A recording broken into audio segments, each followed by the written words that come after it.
The EFF says it has written to the ANC calling for a new statement of intent on a government of national unity between them. However, the Red Berets refused to work with the DA and Freedom Front Plus. I'm joined now by the EFF Secretary General, Marshal Dlamini. Marshal, thank you so much for your time in joining us this evening on News at Prime. Tell us about this letter that you wrote to the ANC and what you're proposing. We wrote the letter to the ANC because we've had several meetings with the ANC, and we felt it's important to take the nation on issues of transparency and what we're negotiating with the ANC, because we remember that after the results were announced, the EFF was the first organization to accept the results. And the president went to address a press conference where he said, we're going to participate because the voters have decided not to give any party majority, but we, as responsible leadership of the EFF, we're going to participate, and our first meeting is going to be with the ANC, which we had those meetings. We've had 3 meetings now with the ANC. But what they've done is that, and we've done that respectfully, and we've done that accepting just the principles of respect and privacy. And through our communication, now and again, we get reports that says the EFF is making unreasonable demands. And as leaders of society, we know that this is not time to play a game now with the lives of our people, where this nation is stuck. It's a nation that it's looking for direction. And we can't be irresponsible leaders. But now and again, when we get those statements, and we still remain disciplined and respectful to the ANC to say, but you know that what we have dealt with in these private meetings between the two parties, and we felt it's time that we let society and the nation know that this is what we've been negotiating with the ANC. From that letter, there is nothing new that we have not discussed with the ANC from day one. That we're going to participate in the reorganizing of this nation under this situation we will find ourselves, where there's no outright winner in terms of the elections. And that's exactly what we've done. So we've released that letter, and we've pointed the issues that we think it's the best interest of the ANC to work with parties like the EFF and other progressive parties that not seek to bring back racism, not to bring back this country to be under the imperialist control.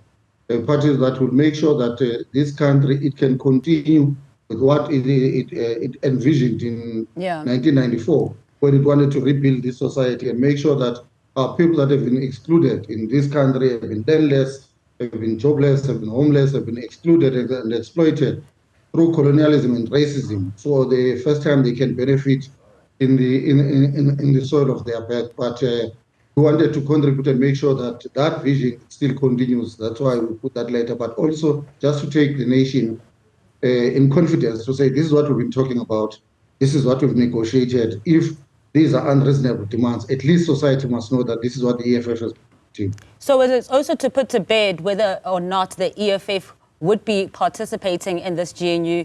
For those who are saying that this letter perhaps may come at the 11th hour, you're saying that, look, we actually have had several meetings with the ANC anyway. We're just giving you into our confidence as to what we've been discussing. These demands that you're also proposing, these proposals that you're making to the ANC as well, how have they been received by them? I mean, one of them here, you're saying that you are willing to participate in any executive as long as the DA and Freedom Front Plus are not there. But also you're saying that the president, while he may have his prerogatives to choose his cabinet as well, this must be done in consultation with the EFF. And that's one of your demands, I guess, from this letter.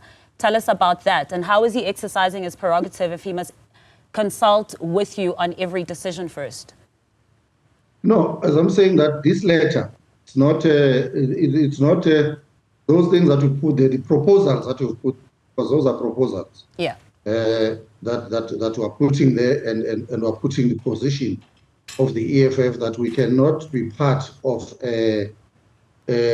those that are contributing on taking this country back to those that seek to make sure that apartheid is back, racism is found on our streets, imperialists are the one who are going to determine the policy and the direction of this country, which is what the DA and the Freedom Front represent. Freedom Front, it represents racists who want, even now, part of their demands that they want Orania to be recognized as an independent area that is exclusively for racists only, which we cannot support that. And that's just an issue from the foundations of the EFF that will never participate on anything that seeks to make sure that racism could this country. The DA, they are representing those that want the status quo to remain, to make sure that the property rights they remain with the minorities, the economy of this country. Majority of our people, they don't participate, they remain slave workers where they can work in their own farms. They'll never have to participate in all industries. As things stand, all the industries is controlled by those that have controlled this country prior to 1994. So our letter is not late, it's not on the 11th hour. What is on that letter is what was discussed in the very first meeting with the ANC. In the second meeting and then the third meeting, nothing has changed there. So it's not late, but we thought it's important that because we are serious about this and we are not here to waste time and blame anyone. We are saying to the ANC, here's an opportunity, the voters have decided, but even when they decided in that manner, we cannot surrender this country and take everything back and reverse even the little gains that this country has achieved in the last 30 years by surrendering this country back to the racists, back to those want to see colonialism coming back, entering the borders of this country. And it will be irresponsible for us not to participate and our stance and put our contribution to say we want to participate with the numbers that we have with the ANC. There's no need to go and back racists and minorities of white minorities of the DA that wants to take control of this country and reverse everything. So our letter is not it's not something new that we are putting. We agree on our proposal that the president and the premiers, they've got the prerogative as outlined in the constitution that the decision of appointing the cabinet will lie solely with the president, and we accept that. But we are saying in consultation is just pure respect on people that you are working with. We are currently working with the ANC in Ekurhuleni, in Joburg. Even when they want to pass budget, they've got what to call a PMC, Political Management Committee, where they just come and consult that tomorrow this is the direction, this is what we want to do. And through that consultation, it just shows pure respect. It's not a demand to say we are working together. Just consult us, even though we know that the decisions will lie with you on appointing your own cabinet, the premiers. Same goes in the provincial level, where the premier eventually the decisions to appoint his own cabinet lies with them. But just ask you this. Just sorry to interrupt you there, Marshall. Just sorry to interrupt you there, Marshall. I just want to, because we're going to run out of time soon, I just wanted to ask you, where do things stand as it is right now? Because as it is right now, there are several parties, including the Democratic Alliance, that have already signed the statement of intent, however non-binding legally, but they've signed the statement of intent with the ANC already to be a part of this GNU. Are you saying that they should withdraw that, or the ANC should kick them out of it, and then you enter the fore?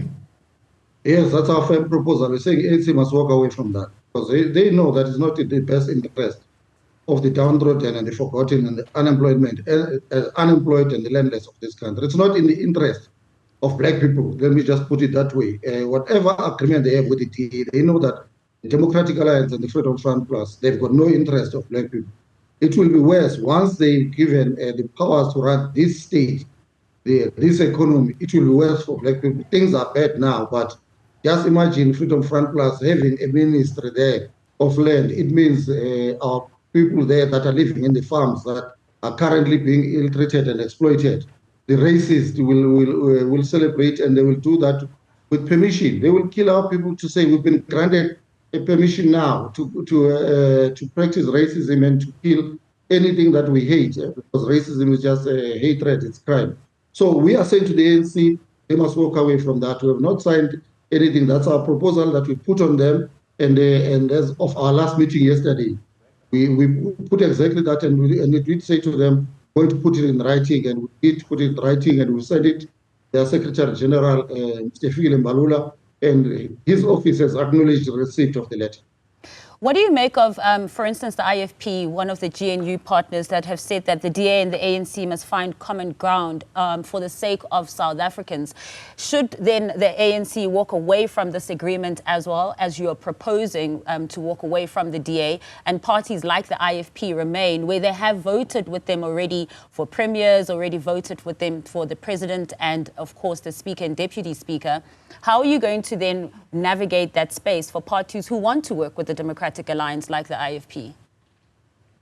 No, the Democratic Alliance and the IFP, they can go and work. Remember, they had a moonshot pact prior the elections.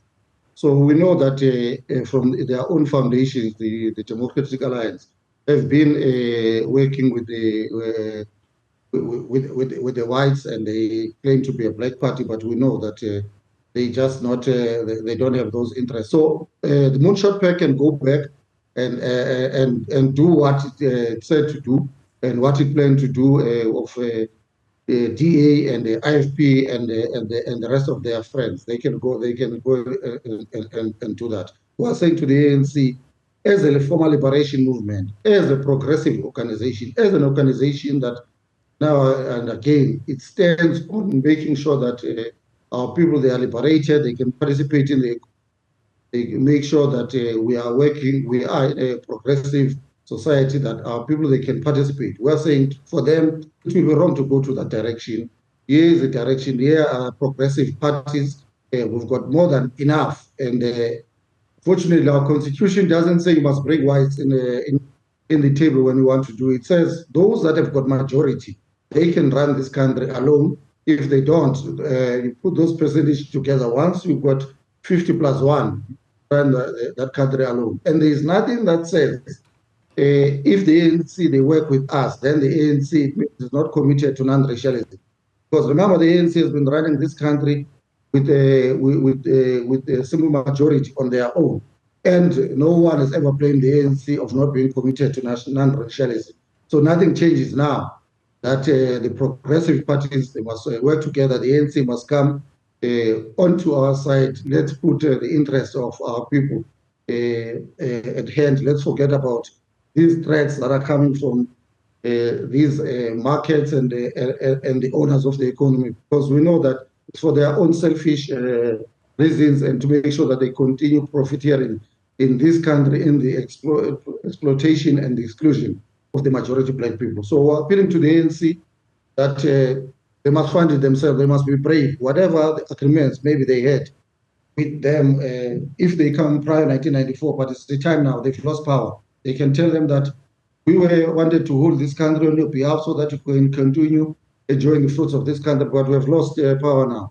And at least this time, let's prioritize our people. They deserve better. They deserve to participate in the economy of this country. They deserve to make sure that they've got jobs, they can have their land, they can have houses, service delivery can come through, and we're willing to cooperate and work with the ANC in that manner. Marshal Dlamini, thank you so much for joining us on News at Prime this evening and just going through some of those statements and that were said in that letter.